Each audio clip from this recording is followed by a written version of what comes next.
আসসালামু আলাইকুম। আমি ইস্পা জাহানিবা ব্রাহ্মণবাড়িয়া থেকে বলছি। কাছে এবং দূরে, দেশ এবং দেশের বাহিরে যে যেখান থেকে আমার আজকে ব্লগ ভিডিওটা দেখছেন, আশা করি আল্লাহর অশেষ মেহেরবানিতে আপনারা সকলে ভালো আছেন।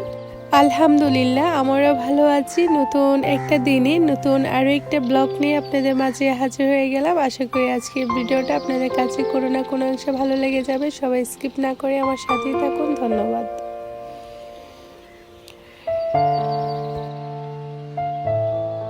আজকের ভিডিওটা আমি শুরু করতে যাচ্ছি বিয়ের ব্লগ দিয়ে। তো আমরা সবাই আর কি বোরকে গেট ধরার জন্য আমরা সবাই চলে আসছি এখানে। বোর অনেক জায়গায় আর কি হেঁটে হেঁটে আসতেছে, তার কারণ হচ্ছে তো তাদের গ্রামটা ছিল আর কি পানির গ্রাম বলতে পারি আমি, কারণ তাদের এখানে কোনো গাড়ি ঘোড়া চলে না, শুধু নৌকা চলে। তো তার জন্য আমি বললাম এটা পানির দেশ। তাদের সব সময় আর কি নৌকা দিয়ে যে কোনো জায়গায় যেতে হবে, আসতে হবে। তো তার জন্য আমার বরের বাড়িটাও সেম, তো নৌকা দিয়ে আর কি আসতে হয়, যেতে হয়। এখানে আবার টাকা নিয়ে অনেক ঝামেলা হচ্ছে। তো আসলে বিয়ে বাড়িতে একটু ঝামেলা হবে, এটাই স্বাভাবিক।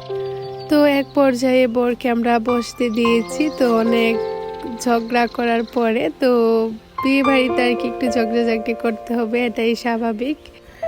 তো তারপরে আমি চলে আসছি বউয়ের বিয়ের বাজারগুলো দেখার জন্য, কি কি হয়েছে কি কি হয় নাই।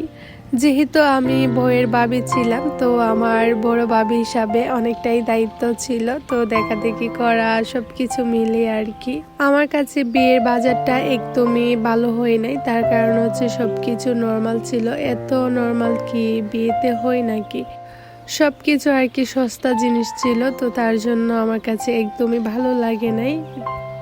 তো এখন অনেকেই বলতে পারেন আপনি যে এত কথা বলতেছেন, তো আপনি তো ভাবেছিলেন, আপনি কেন যান নাই?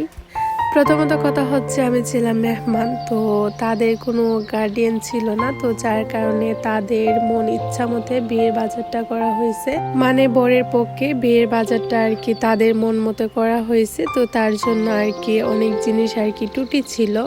তো যাই হোক, আপনাদের সাথে অনেক কথা আমি বলে ফেললাম, তো সবাই একটু ক্ষমার দৃষ্টিতে দেখবেন। তো বউকে বিদায় দেওয়ার পরে আমরা সবাই আর কি তাদের এলাকাটা ঘোরার জন্য চলে আসছি।